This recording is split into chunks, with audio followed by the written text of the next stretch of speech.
What up, what up, what up? Welcome to Fuck That Formula Podcast. I'm your host, Valerie. And this week's episode is brought to you guys by Don't Count My Pockets. Like, as stylist and as client, do y'all really be counting folks' pockets? I really am curious. Because I can kind of see it both ways, but do y'all really seriously be counting folks' pockets? Cause that can, as a stylist, that can work for you and against you. Okay. But I don't think nobody should be counting nobody's pockets. But we're going to get into the dirty chair confession because when I got it, I can see both sides as a stylist and I can see the side as a client. But I'm going to give you the dirty chair confession and I'm going to let you guys in on my thoughts. And please comment and let us know your thoughts because I am very curious of what you think about this whole scenario of counting people's pockets. But just in general, like, you don't know what anybody has, what they can and cannot do. Just because somebody tells you, oh, I can't do that right now, that doesn't mean that they just all out broke. Maybe they are being wise in budgeting. So, I don't like count other people's pocket because you don't know that same person that you thinking is on this, that's coming in here looking rough and you thinking she tight or whatever. And she may just sit and was like, hey, I get $300 worth of services. You never know.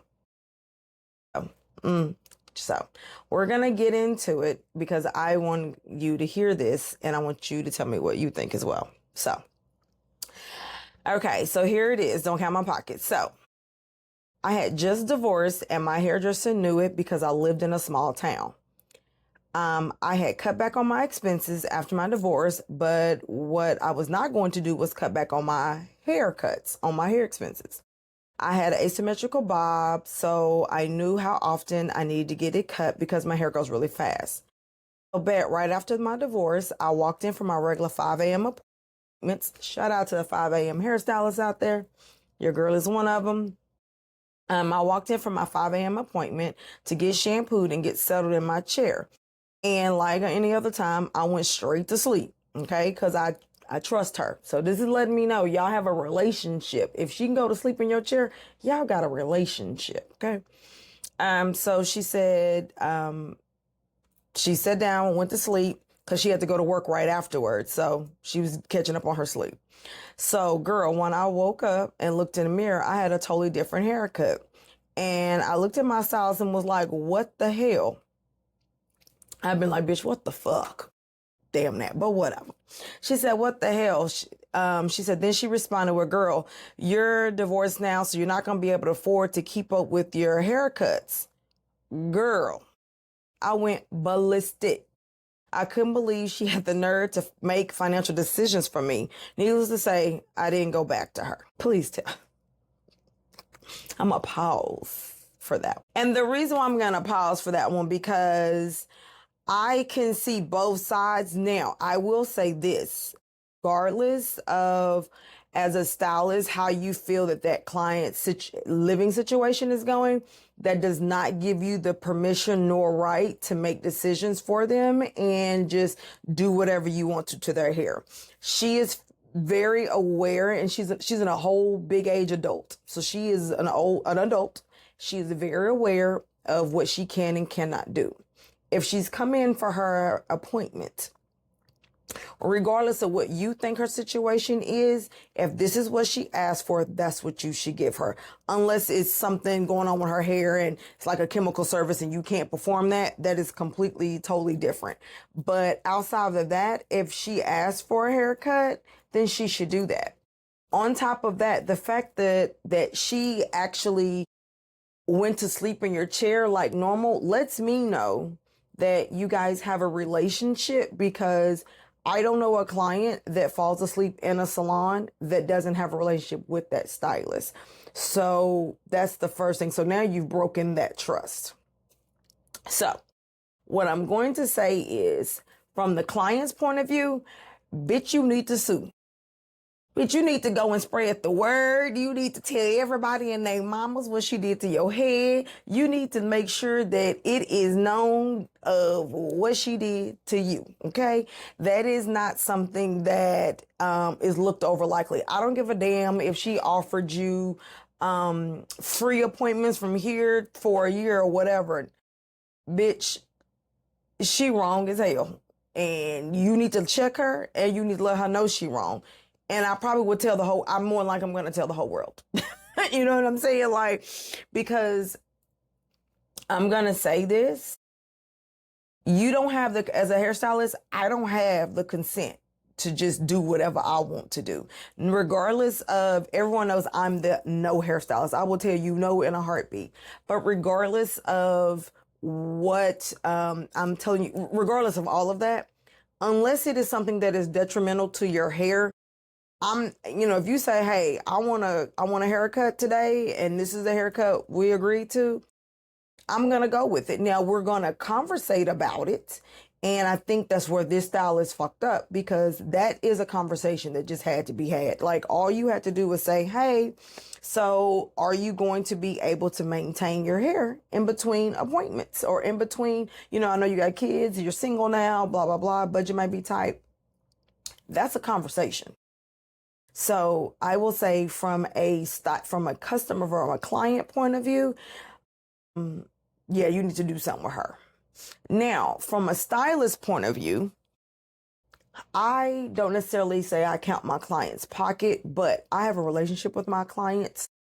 There's things that are going on with them that I'm aware of. So if they lost their job, or if they're in between jobs, or they're taking care of a family, whatever the financial situation is, we normally have a relationship. So I don't necessarily count their pockets, but because I know what's going on with them, if I understand and we have a conversation on, okay, so you're not going to be able to come every week. Maybe every other week. Maybe we need to readjust how we do your appointments. Maybe you start coming in once a month. Maybe you're once a month, you come in, you get a cut that week, and then 4 weeks from now, you get your relaxer and treatment or whatever, to where you kind of know exactly what you're getting done and you can budget for whatever. That's the kind of things that I do with my client. But again, that's because I am really, really big on a relationship with them and getting to understand them, their lifestyle or whatever, but I'm not necessarily counting their pockets. Now, I've had clients that are in between jobs and I'm like, hey, so what do you want to do or whatever? Do you want to, how do you want to do it? And I have a conversation and I'm open to just suggest it because we have a relationship. So I'll say, hey, you want to change your appointment? How you want to do this? And they'll be like, girl, bitch, I'm good. I'm good, like shit. I'll buy now, pay later type shit. You get what I'm saying? So the conversation is there. That's something that you need to learn to have. And hairstylists out here that think that they could just do whatever because that's their client or, whatever, that ain't right. But also don't be counting your client's pockets because you come in and you thinking she dripped all down with whatever name brand she got on. Who to say that she wants to spend, $300 every time she come into the salon to get her hair done just because she riding around in a nice car and this and this and that. Quit counting people's pockets. You never know what they have going on. You never know what they had to do to get that. You just never know what their situation is. You know what I'm saying? You over here, because she got on all these nice whatever and you count her pockets.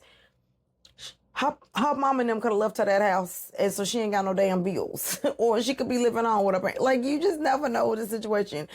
She might have entered into her soft girl era and married some rich ass man, but he got, or she just may be a really good hard ass worker and saved all her damn money and she has invested and she got all this shit set up to where she can live how she want to live and do what she want to do.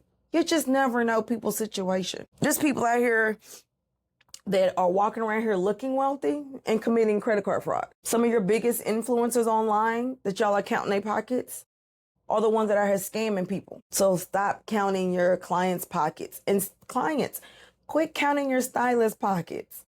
I know we look good sometimes. I know we put that shit on, but that don't mean you know what I'm doing to get this. I made her have 5 fucking jobs to make this shit look like I look. Y'all know me. I'm a big thrifter. So 99% of the things that you see me in, more than is going to be thrifted. It's going to be a hand-me-down, a secondhand, a thrift, a resale, whatever the fuck you want to call it. Donated, whatever. You know what I'm saying? So again, you may look at me and I don't know what you see when you look at me, but you may look at me and be like, oh, boo, don't even get it twisted. I'm not that chick. Okay. But yeah, so you just so let me know in the comments what you guys think about that dirty chair confession, because I think that was a little fucked up on the stylist part. And the fact that she just said she went ballistics and went off, bitch, it'd have been some shit flying. We'd have rearranged every damn piece of furniture up in there. Because now I got to fucking deal with this haircut that I don't even like. Now, unless it was a real cute haircut, because then that may have been like, okay, I see what you did. It might have been worth it, okay? But if you didn't ask for it, she shouldn't have gave it to you, and you should not accept that kind of shit, okay? But this is another tip for a lot of clients. Build relationships with your stylist. Don't go from chair to chair, because you need to find someone that you can go to sleep in their chair. Trust them that when you wake up, that your hair, they're giving you exactly what you wanted, or they're giving you a variation of what you asked for, whatever the case, whatever the situation is. But you trust that they're going to do what they're going to do. And if there's something they need to deviate from or something they need to change within your appointment, that you tap me and wake me the hell up and tell me what it is we're going to do. And I'm going to give you the yes or no, maybe so type shit. So I just think that that is something that people really, really need to be mindful of. But if you build a relationship with your stylist, some of these kind of problems you don't have to worry about. Okay. Now, I get it. It may not be, you may have a hard time finding a stylist right now. You can come check me out. But if you're having a hard time finding a stylist, call your friends. See someone. If you see people out, if you see no family members, find out who they go to. That may be something that you really, person that just works for you. Like I always tell you guys, you need to base your stylist on what works for you financially, location, the time, the availabilities, the services. There's a lot of factors that go into it. But if you build a relationship with a stylist, then some of this kind of shit right here, you won't have to deal with. This situation, I don't know what the fuck she was thinking. But girl, me getting a divorce, me losing my job, whatever that looks like, whatever my situation is, ain't got nothing to do with my hair. So we're going to go into the fuck that formula of the week, okay? So, fuck that formula of the week. I still ain't got a song yet. If somebody come up with me a jingle, it'd be great. Now, I'm not going to give you $2 million like the Dr. Pepper chick, okay? I ain't even going to give you $5 for it. You're donating that shit to me.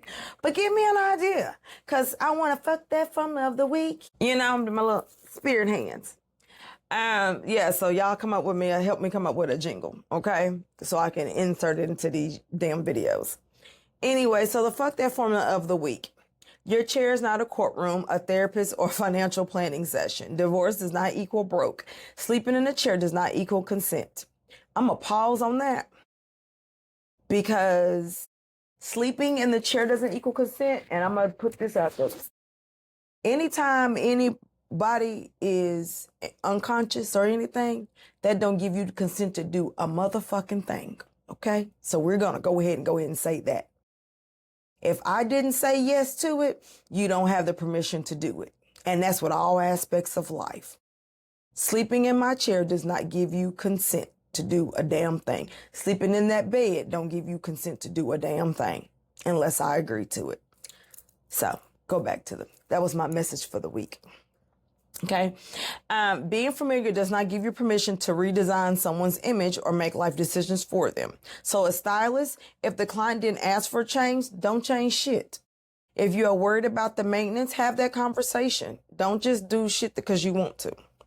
Clients, if someone ever alter your look without your consent or permission, that's a hard stop. That's a hard exit. And that's not a second chance. So always just remember that it's your hair.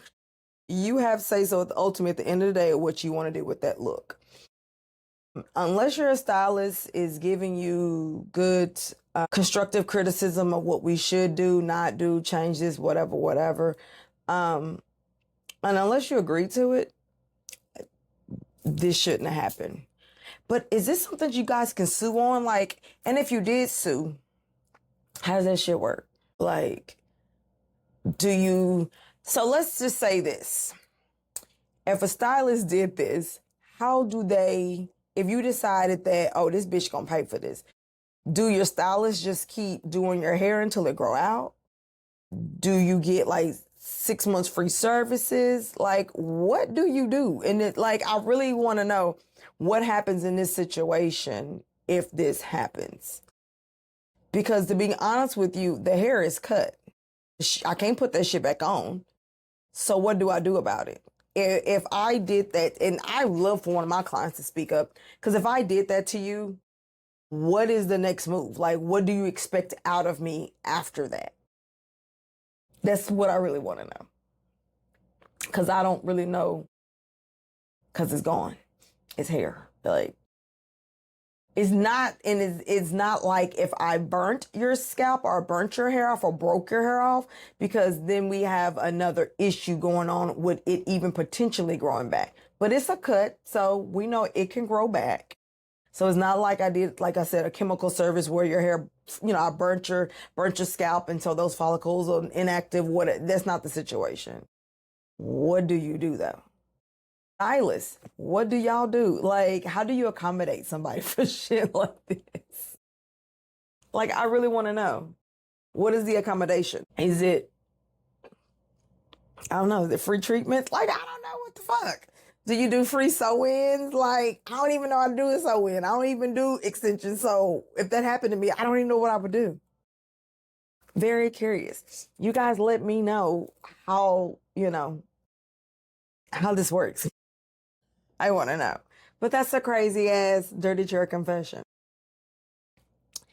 Anyways, if you got something to say, you guys want to send in your dirty chair confession, please send that to talk@fthatformula.com. And we'll be glad to get you on here. We will read it anonymously unless you want to say some names. I ain't got no problem with being real messy about it because that's your shit, not mine, okay? I'm just reading what you tell me. But if you got something to say, you want to get an ebook, I told you guys about my new ebook, Upskill Beauty Pro presents Keep It Cute, the at-home hair care guide. You can order that online as well. Or if you're just looking for a stylist in DFW area, or students or stylists looking for mentorship, hit me up at talk@fthatformula.com. And we'll be glad to meet with you and hear from you. But yeah, guys, don't count your people pocket. Don't count nobody's pocket. Just count your own goddamn pocket. Because look, in this economy, we all just need to worry about our own damn money, okay? And what we got going on. Because her money ain't going to save me, and my money damn sure can't save her. So, and if you're going to be counting my pockets, be ready to pay some of these goddamn bills. How about that? So, as the stylist, if you're going to be counting her pockets because of her divorce, I'm going to need you to put in on this new rent over my new place over here. And I'm going to need you to put in on this electric bill because TXU want their money and Atmos want their money. I'm going to need you to put in on that over there. So just keep that in mind. But anyways, until next time, guys, we'll be back talking shit. Peace out.